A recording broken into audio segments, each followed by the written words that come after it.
আজকে আমরা যে বিষয়ের উপর আলোচনা করব তার শিরোনাম হলো খ্রিস্টীয় নববর্ষ, মুসলমানদের করণীয় এবং বর্জনীয়। সম্মানিত উপস্থিতি, 1 জানুয়ারি খ্রিস্টীয় নববর্ষ বা ইংরেজি নববর্ষ আসন্ন। বিশ্বজুড়ে খ্রিস্টান সম্প্রদায়ের অনুসারীগণ হরেক রকম আয়োজনের মাধ্যমে এই নববর্ষকে বরণ করে নেয়। খ্রিস্টীয় নববর্ষ উদযাপনের অন্যতম বৈশিষ্ট্য হল আতশবাজি, মদ্যপান, ঐতিহ্যবাহী নৃত্য পরিবেশন এবং বাহারি রকম খাবারের আয়োজন। পাশ্চাত্যের দেখাদেখি খ্রিস্টানদের অনুকরণে আমাদের বাংলাদেশেও তরুণ প্রজন্মের এক শ্রেণীর মুসলিম ছেলেমেয়ের মধ্যে এই নববর্ষ উদযাপনের প্রবণতা শুরু হয়েছে। নববর্ষ বা নিউ ইয়ার এই শব্দগুলো সাধারণত নতুন বছরের আগমন এবং সেই উপলক্ষে আয়োজিত উৎসব এবং অনুষ্ঠানকে ইন্ডিকেট করে। এখন প্রশ্ন হলো, ইংরেজি নববর্ষকে কেন্দ্র করে যে সকল আয়োজন করা হয়, এই যে মদ্যপান, নাচ, গান, বিভিন্ন রকম কনসার্ট, এগুলো কতটা ইসলাম সম্মত? বাংলাদেশের 91% মুসলমান যে আল্লাহ পাক রব্বুল আলামিনের প্রতি বিশ্বাস রাখে, সেই আল্লাহ পাক কি এ সকল কার্যক্রমে আনন্দিত হন নাকি রাগান্বিত হন?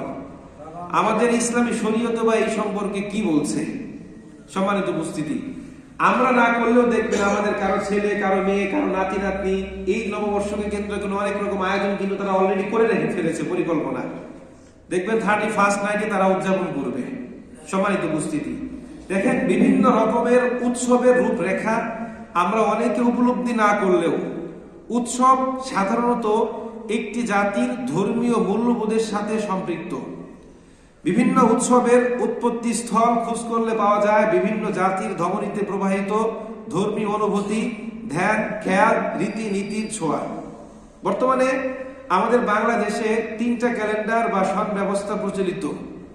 এই 3টা ক্যালেন্ডার কিভাবে রচিত হয়েছে, প্রণয়ন করা হয়েছে, এগুলো নিয়ে আপনাদেরকে আলোচনা করেছিলাম। তারপরও আজকে এই নাটশেল অতি সংক্ষেপে আলোচনা করব। একটা হচ্ছে হিজরি সন, 2 বাংলা সন, 3 খ্রিস্টীয় সন। তো ধর্মীয় মূল্যবোধের দিক থেকে বিবেচনা করলে আমরা যেহেতু মুসলমান, তাই হিজরি সন ব্যবস্থা আমাদের জন্য খুবই গুরুত্বপূর্ণ। কারণ এটার উপর আমাদের অনেক ইবাদত এবং উৎসব সরাসরি জড়িত। যেমন রোজা, ঈদ, হজ, কুরবানি সহ আরো অনেক গুরুত্বপূর্ণ দিন নির্ধারিত হয় হিজরি সনের উপর ভিত্তি করে। এজন্য হিজরি সনের হিসেব রাখা আমাদের জন্য ফরজে কিফায়া। আবার জাতিগত দিক বিবেচনা করলে জাতি হিসাবে আমরা যেহেতু বাংলাদেশি, বাংলা ভাষায় কথা বলি, তাই এই বাংলা সন ব্যবস্থাও আমাদের জন্য খুবই গুরুত্বপূর্ণ। কারণ এটার সঙ্গে আমাদের দেশের অর্থনীতি এবং কৃষি সরাসরি জড়িত। তো কিভাবে শুরু হলো এই বাংলা সাল, অতি সংক্ষেপে 2-3 লাইনে আমরা আলোচনা করি। দেখেন,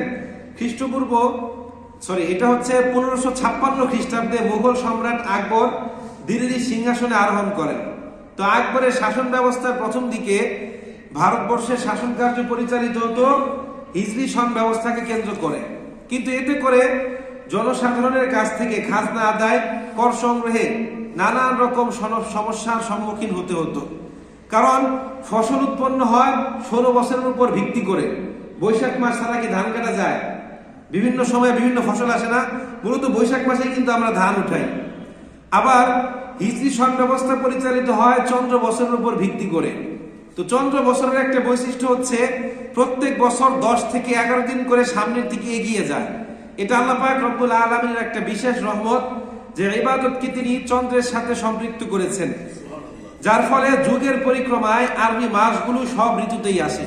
যেমন ধরেন 2015 সালে আমরা রোজা রেখেছি মোটামুটি গ্রীষ্মকালে, ঠিক কিনা? বৈশাখ জ্যৈষ্ঠ মাসে 16 ঘন্টা 16.5 ঘন্টা একটা করে রোজা ছিল। এই বছর রোজা পড়বে মোটামুটি শীতের শেষ দিক দিয়ে, ফেব্রুয়ারির মাঝামাঝি। সামনের বছর শীতের মাঝামাঝি, পরের বছর পুরোপুরি শীতে, ঠিক কিনা? এটা আল্লাহর একটা বিশেষ রহমত না? তো হিজরি সন ব্যবস্থা চন্দ্র মাসের হিসাব অনুযায়ী চলে। আর সম্রাট আকবর আদেশ দিলেন যে 16 বছরের উপর ভিত্তি করে একটা সন ব্যবস্থা তৈরি করতে। তো আমির ফতেহুল্লাহ সিরাজি এই 16 বছরের উপর ভিত্তি করে একটা সন ব্যবস্থা তৈরি করে। 1585 খ্রিস্টাব্দে 992 হিজরি মোতাবেক এই সন ব্যবস্থা তৈরি করা হয়। 1563 হিজরিতে মোগল সম্রাট আকবর দিল্লি সিংহাসনে আরোহণ করেন, তখন থেকেই এই হিজরি বাংলা সন ব্যবস্থা গণনা করা হয়। দেখেন 963 হিজরিতে হিজরি সন এবং বাংলা সন দুইটা সমান সমান ছিল। যেহেতু হিজরি সন ব্যবস্থা প্রত্যেক বছর কয়দিন করে এগিয়ে যায়, 10 থেকে 11 দিন। এই জন্য যুগের পরিক্রমায় বর্তমানে বাংলা সন থেকে হিজরি সন কত বছর এগিয়ে গিয়েছে? 15 বছর। বাংলা হচ্ছে 1432 আর হিজরি হচ্ছে কত? 1447। আপনারা বুঝতে পেরেছেন? মানে প্রত্যেক বছর হিজরি সন কতদিন করে এগিয়ে যায়? 10 দিন অথবা 11 দিন। সম্মানিত উপস্থিতি, এবার আমরা জানবো কিভাবে শুরু হলো এই খ্রিস্টীয় সন ব্যবস্থা। দেখেন, খ্রিস্টপূর্ব 5ম শতাব্দীতে মধ্য আমেরিকার মেক্সিকোতে একটা উন্নত সভ্যতার জন্ম হয়েছিল, যার নাম মায়া সভ্যতা। এই মায়া জাতির সংখ্যাতাত্ত্বিক জ্ঞান, গ্রহ নক্ষত্রের গতিবিধি সম্পর্কে অসাধারণ দক্ষতা ছিল। সূর্যকে প্রদক্ষিণ করে আসতে পৃথিবীর 365 দিন সময় লাগে। এটা সর্বপ্রথম আবিষ্কার করে এই মায়া জাতি। এরপর তাদের এই সূত্র ধরে রোমান জাতি সর্বপ্রথম নিজেদের বছর গণনার জন্য একটা ক্যালেন্ডার তৈরি করে, যার প্রথম মাসের নাম দেওয়া হয় মার্টিয়াস, যা বর্তমানের মার্চ মাসকে ইঙ্গিত করে। এরপর খ্রিস্টপূর্ব 1ম শতকে জুলিয়াস সিজার এই প্রাচীন ক্যালেন্ডারকে কয়েক দফা পরিবর্তন করে নতুন একটা ক্যালেন্ডার তৈরি করে, যার নাম দেওয়া হয় জুলিয়ান ক্যালেন্ডার বা রোমান ক্যালেন্ডার। দীর্ঘদিন যাবৎ তার উদ্ভাবিত এই জুলিয়ান ক্যালেন্ডার রোমান সাম্রাজ্য সহ পৃথিবীর বিভিন্ন দেশে প্রচলিত ছিল। এরপর আমরা যাকে বলে ঈসা আলাইহিস সালাতু ওয়াস সালাম, তারা বলে যীশু খ্রিস্ট। এই যীশু খ্রিস্টের জন্মের প্রায় 1600 বছর পর, অর্থাৎ 1582 খ্রিস্টাব্দে পোপ 8ম গ্রেগরি তৎকালে প্রচলিত এই প্রাচীন জুলিয়ান ক্যালেন্ডারকে কয়েক দফা পরিমার্জন সংস্করণ করে নতুন একটা ক্যালেন্ডার তৈরি করে। তার নাম দেওয়া হয় খ্রিস্টিয়ান ক্যালেন্ডার বা গ্রেগরিয়ান ক্যালেন্ডার। খেয়াল করলে দেখবেন, আমরা যখন ইংরেজি সনটা বাংলায় লিখি তখন পাশে লিখি খ্রিস্টাব্দ, আর যখন ইংরেজিতে লিখি তখন লিখি এডি। এডি হচ্ছে সংক্ষিপ্ত রূপ, পূর্ণরূপ হচ্ছে অ্যান্নো ডোমিনি, যার অর্থ in the year of our Lord, অর্থাৎ আমাদের প্রভুর বছর। তো এই খ্রিস্টীয় ক্যালেন্ডার বা দিনপঞ্জির সঙ্গে তাদের অনেক ধর্মীয় উৎসব এবং ইবাদত সরাসরি জড়িত। যেমন গতকালকে সরকারি অফিস আদালত বন্ধ ছিল, ঠিক কিনা? কিসের জন্য বলেন তো? খ্রিস্টানদের বড়দিন। এই বড়দিনের তারিখটা নির্ধারিত হয় কিসের উপর ভিত্তি করে? খ্রিস্টাব্দের উপর। প্রত্যেক বছর সম্ভবত 25শে ফেব্রুয়ারি বড়দিন উদযাপন করা হয় নাকি? হ্যাঁ, 25শে ডিসেম্বর। এটা কি ডিসেম্বরের তারিখের উপর ভিত্তি করে নাকি অন্য কিছুর উপর ভিত্তি করে? খ্রিস্টাব্দের উপর ভিত্তি করে। তো এখান থেকে বোঝা যায় যে এই যে খ্রিস্টাব্দ বা ইংরেজি সন ব্যবস্থা, এটা খ্রিস্টানদের ধর্মীয় মূল্যবোধের উপর ভিত্তি করে কি করা হয়েছে? তৈরি করা হয়েছে। 1582 খ্রিস্টাব্দে পোপ 8ম গ্রেগরি যে ক্যালেন্ডার তৈরি করে তার প্রথম মাসের নাম দেওয়া হয় জানুয়ারি, যা গ্রিকদের আত্মরক্ষার দেবী জানুসের নাম থেকে নেওয়া। সম্মানিত উপস্থিতি, দেখুন, জাতিগত দিক বিবেচনা করলে আমরা যেহেতু বাংলাদেশি, বাংলা ভাষায় কথা বলি, তাই বাংলা সন ব্যবস্থা গণনা করা আমাদের উচিত ছিল। কিন্তু বাংলা সন ব্যবস্থা কখন আসে কখন যায় আমাদের কোনো খবর থাকে না। শুধুমাত্র বিশেষ বিশেষ দিনে, যেমন 1 ফাল্গুন, 21 ফেব্রুয়ারি, এই দিনগুলোতে আমাদের মধ্যে বাঙালি চেতনাবোধ জাগ্রত হয়। এছাড়া আপনি প্রগতিশীলদের জিজ্ঞাসাবাদ করবেন যে আজকে বাংলা মাসের কত তারিখ, দেখবেন ম্যাক্সিমাম দিন তারা বলতে পারবে না। আবার ধর্মীয় মূল্যবোধের দিক থেকে বিবেচনায় আমরা যেহেতু মুসলমান, তাই হিজরি সন ব্যবস্থা আমাদের জন্য গুরুত্বপূর্ণ, ঠিক কিনা? এটা মনে রাখা আমাদের জন্য ফরজে কিফায়া। কিন্তু এটাও কখন আসে কখন যায় আমাদের কোনো খবর থাকে না। কিন্তু পাশ্চাত্যের অনুকরণে খ্রিস্টানদের দেখা দেখি মুসলমানদের এক শ্রেণীর মানুষ এই ইংরেজি নববর্ষ উদযাপনের জন্য কনকনে শীতের মধ্যেও রাত জেগে অপেক্ষা করতে থাকে, ঘড়ির কাঁটা গুনতে থাকে কখন 12টা 1 মিনিট বাজবে।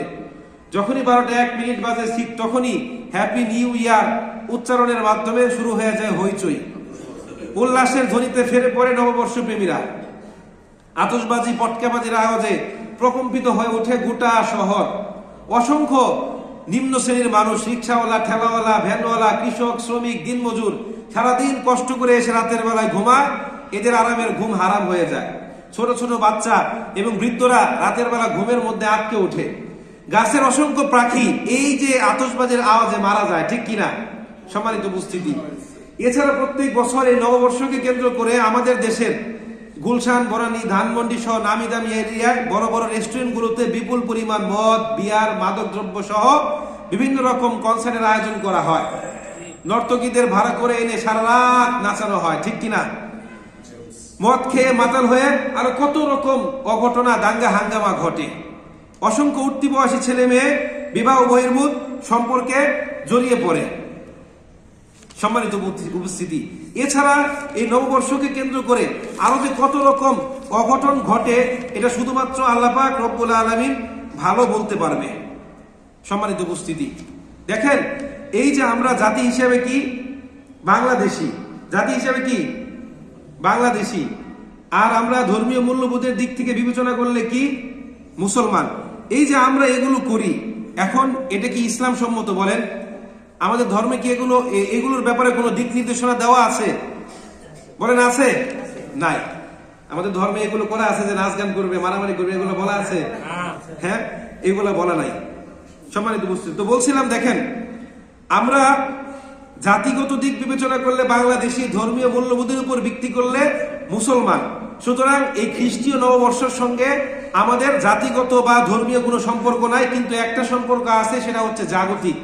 জাগতিক বলতে কি, যেমন আধুনিক বিশ্বের সাথে তাল মিলিয়ে চলতে গেলে আমাদের কি ইংরেজি সন ব্যবস্থা গণনা করতে হবে।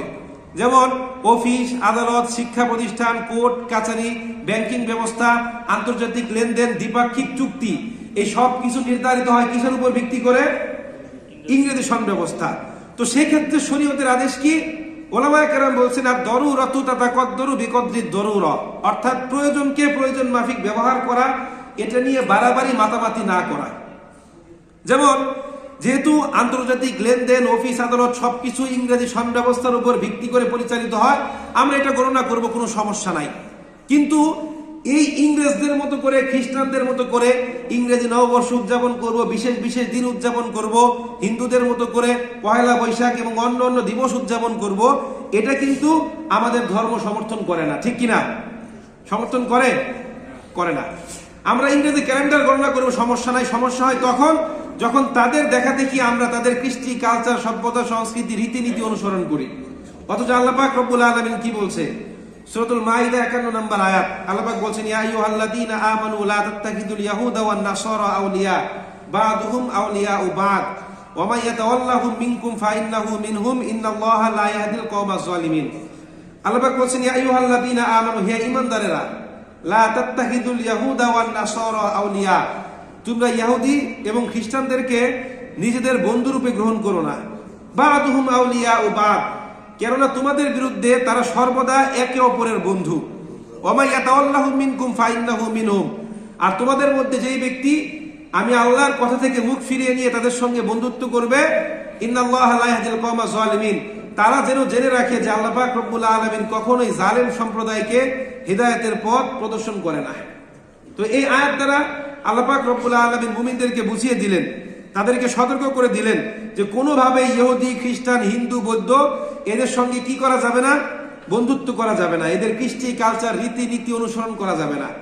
এখন কেউ যদি করে, তার ব্যাপারে রাসূল কি বলছেন? সুনান আবু দাউদ 4031 নম্বর হাদিস, রাসূল বলেন মান তাশাব্বাহা বিকওমিন ফাহুয়া মিনহুম, যে ব্যক্তি কোন বিজাতির কৃষ্টি, কালচার, সভ্যতা অনুসরণ করবে, ওই ব্যক্তি ওই জাতির লোক বলেই গণ্য হবে। মানে আপনি যদি খ্রিস্টানদের রীতিনীতি অনুসরণ করেন, তাহলে আপনি কি বলে গণ্য হবেন? খ্রিস্টান। হিন্দুদের রীতিনীতি অনুসরণ করলে কি বলে গণ্য হবেন? হিন্দু। এটা কে বলেছেন? রাসূল বলেছেন।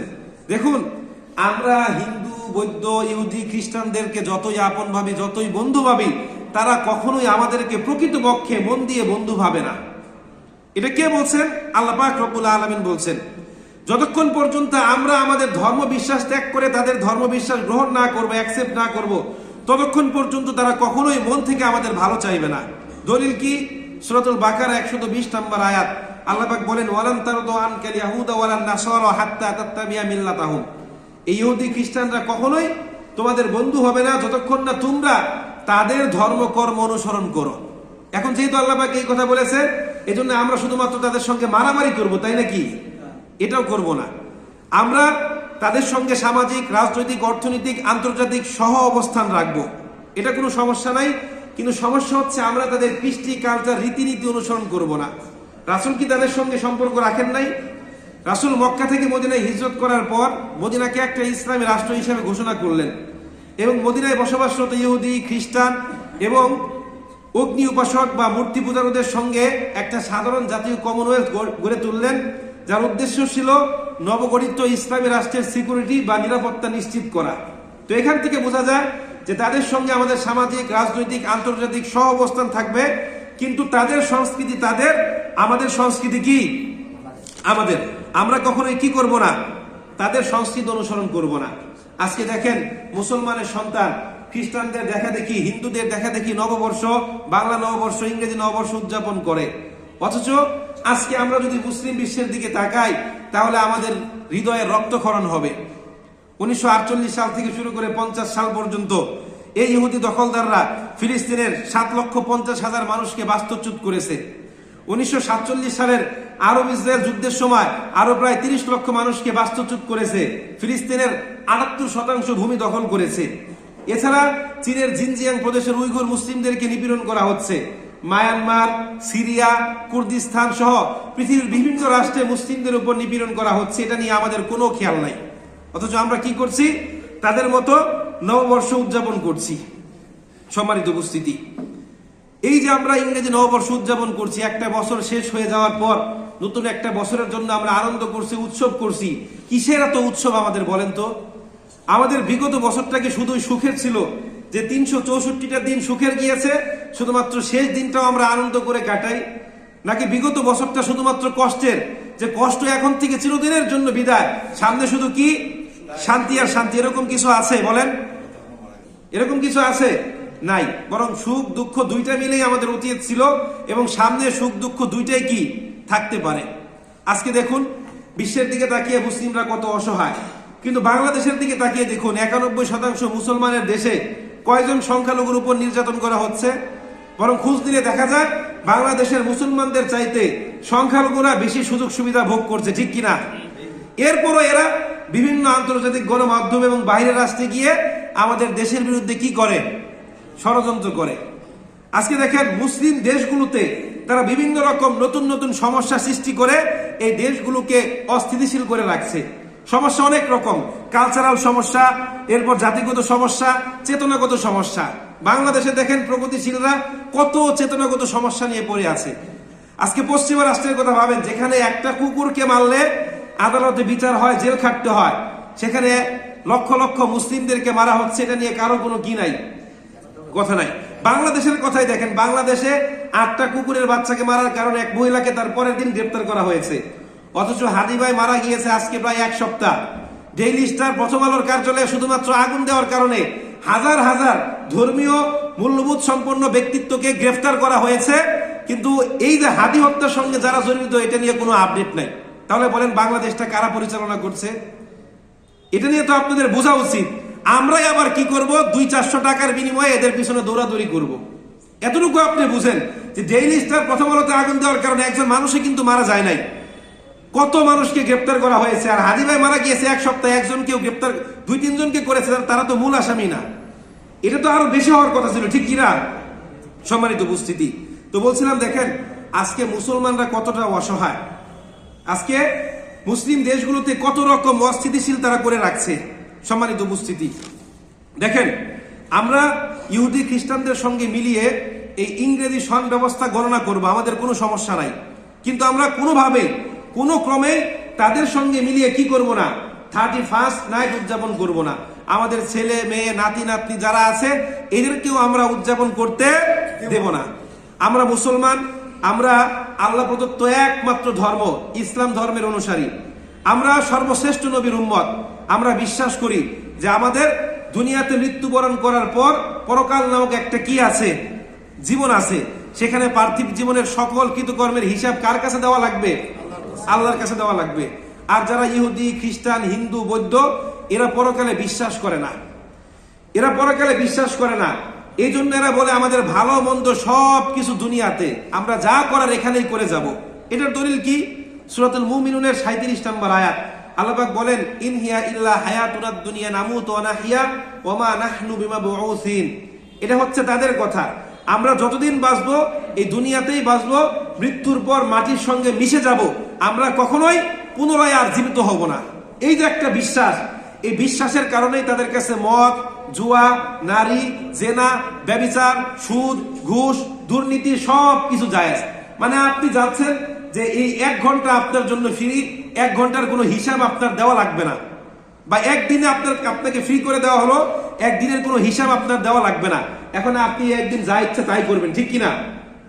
করবেন না? মানে আপনি বিশ্বাস করতেছেন যে এটাই আপনার একমাত্র জীবন, পরকাল বলতে কিছু নাই। 2 মিনিটের জন্য এটা ধরেন মেনে নেন, তার মানে আপনি কি করবেন? যে এখানে যা এনজয় করার, যা মজা করার সবকিছু করে নেই, ঠিক কিনা? আপনারা কেউ আমার কথা মনে হয় বুঝেন নাই? মানে বুঝেন নাই? কে কে হাত উঠান তো। বুঝেন নাই? আচ্ছা, ধরেন আপনি মনে করলেন যে এটাই একমাত্র জীবন, পরকাল বলতে কিছু নাই, এই জন্য আপনি এখানে যা ইচ্ছা তা করতে পারবেন, ঠিক কিনা? একজনকে হত্যা করলেও আপনাকে কি কোনো বিচারের সম্মুখীন হতে হবে? এটা ইহুদি খ্রিস্টানরা বিশ্বাস করে, তাদের কথা বলছি। আমরা যেহেতু মুসলিম, আমরা বিশ্বাস করি যে আমাদের দুনিয়ার জীবন একমাত্র জীবন নয়, বরং পরকাল নামক একটা কি আছে? জীবন আছে।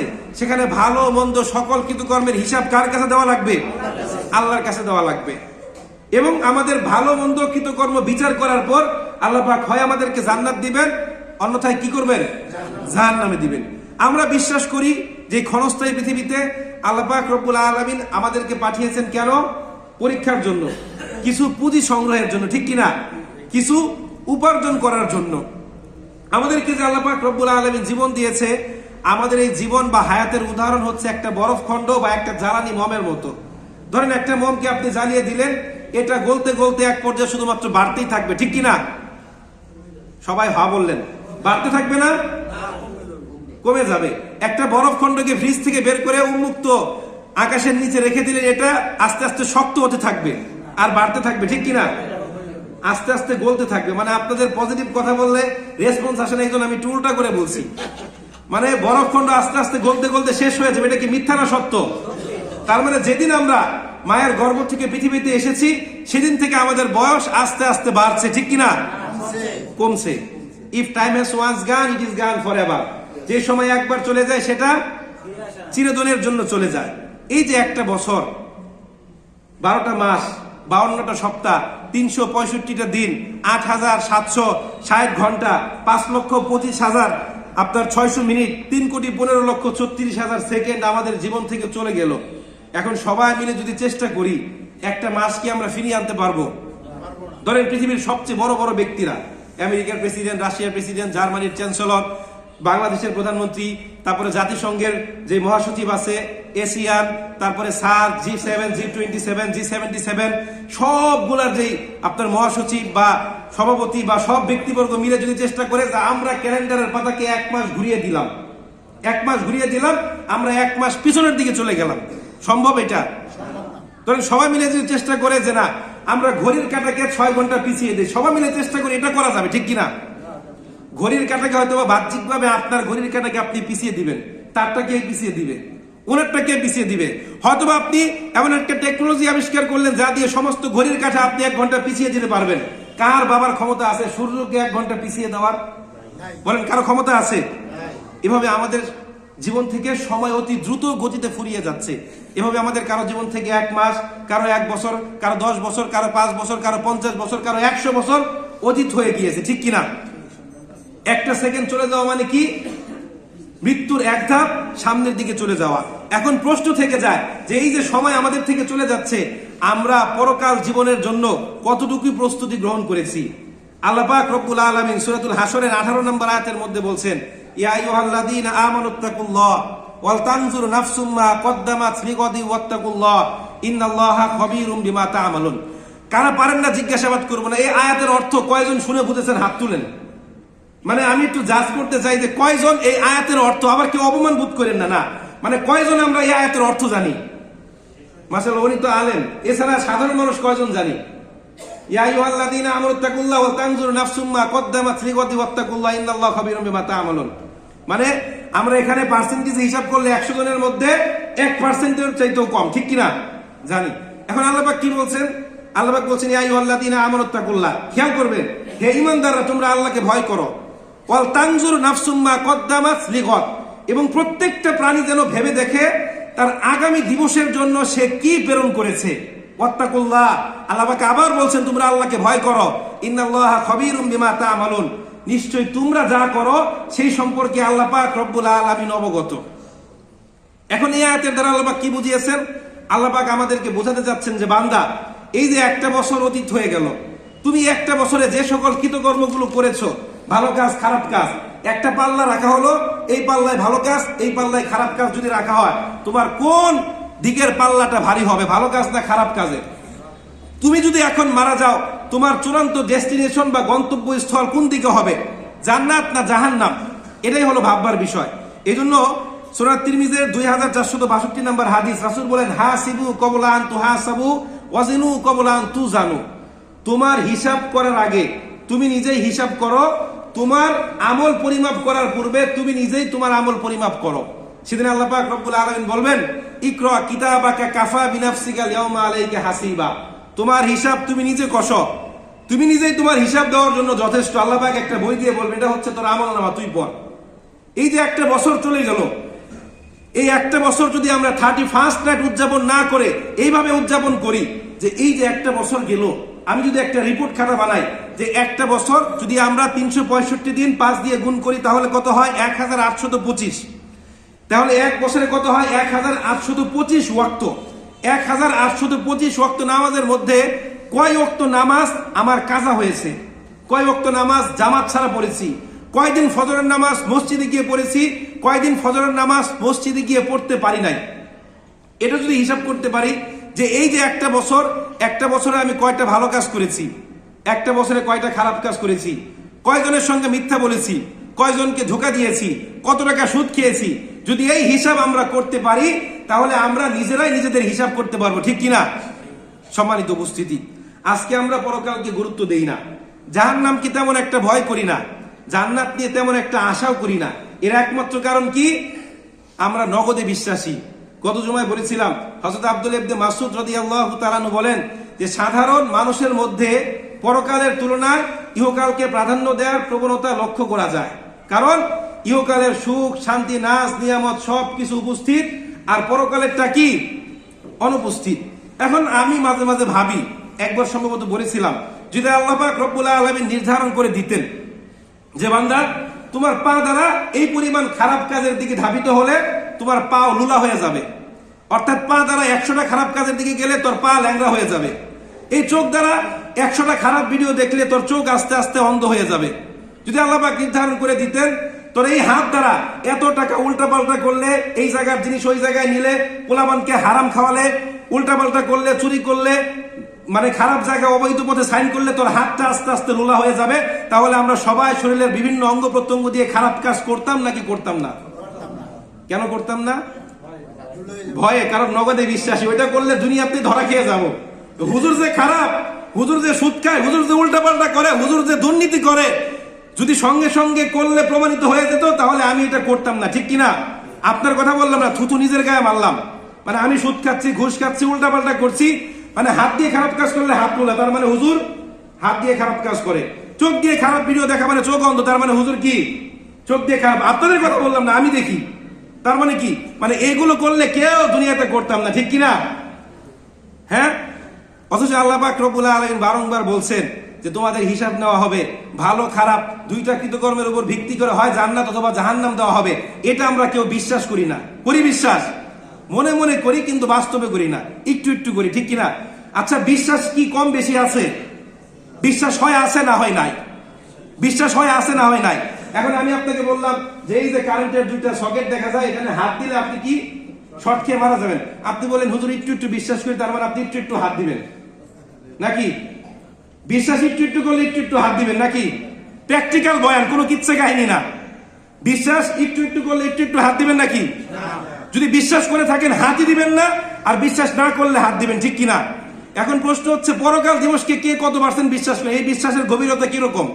যদি 100% বিশ্বাস করতেন, দেখেন গত সপ্তাহে জুমার দিনে কারা আগে মসজিদে আসে, জুমার দিনের ফজিলত গুরুত্ব নিয়ে আলোচনা করেছি। আজকে যখন আলোচনা শুরু করি তখন মনে হয় 21 জন না 22 জন ছিল। তাহলে এই যে আপনি বিশ্বাস করলেন যে জুমার দিন আগে আসলে এই পরিমাণ সওয়াব, এই পরিমাণ ইয়া, এত সুন্দর করে বলে দিলাম যে জুমার দিনটা শুধুমাত্র ইবাদতের দিন, ইবাদত আগে রেখে বাকি কাজ করেন, কোনো সমস্যা নাই। তাহলে এটাকে আমরা কতটুকু গুরুত্ব দিয়েছি? সম্মানিত উপস্থিতি, আপনাদের পায়ে হাত রেখে বলতে চাই, দেখেন, একটি পুরাতন বছরের বিদায় মানে একটি বছর আপনার জীবন থেকে হারিয়ে যাওয়া। একটি নতুন দিনের আগমন মানে একটি পুরাতন দিন আপনার জীবন থেকে চিরদিনের জন্য চলিয়ে যাওয়া। একটি নতুন সপ্তাহ আগমন মানে একটি পুরাতন সপ্তাহ আপনার জীবন থেকে হারিয়ে যাওয়া। একটা নতুন সেকেন্ডের আগমন মানে মৃত্যুর এক ধাপ সামনের দিকে চলে যাওয়া, ঠিক কিনা? এই যে একটা সময় চলে গেল, বলা হয় if time has once gone it is gone forever, time and tide waits for none. বলা হয় না, আমরা অনেক জায়গায় পড়েছি না? এখন এটাই বিবেচনার বিষয় যে আপনি দুনিয়াকে প্রাধান্য দিবেন না পরকাল দিবসকে। আমার কথা আমি এখানে বলে গেলাম, বাকিটা আপনার ইচ্ছা। এখানে যারা আছেন সবাই বুঝেন যে ব্যাট দিয়ে একটা বাড়ি দিলে কি ব্যথা লাগবে। আগুন খুব বেশি আরামের জায়গা না। যখন লোহার হাতুড়ি দিয়ে মাথার মধ্যে আঘাত করা হবে, তাই তো আমি আরাম পাবো না, বরং কি পাবো? ব্যথা পাবো। কেউ বিশ্বাস করেন যে হাতুড়ি দিয়ে মাথায় আঘাত করলে আরাম পাবো, মজা লাগবে? এটা আপনাদেরকে বলে দিলাম, বাকিটা আপনাদের ইচ্ছা। আল্লাহ পাক রব্বুল আলামিন আমাদের সবাইকে দিনের সহি বুঝ দান করুন।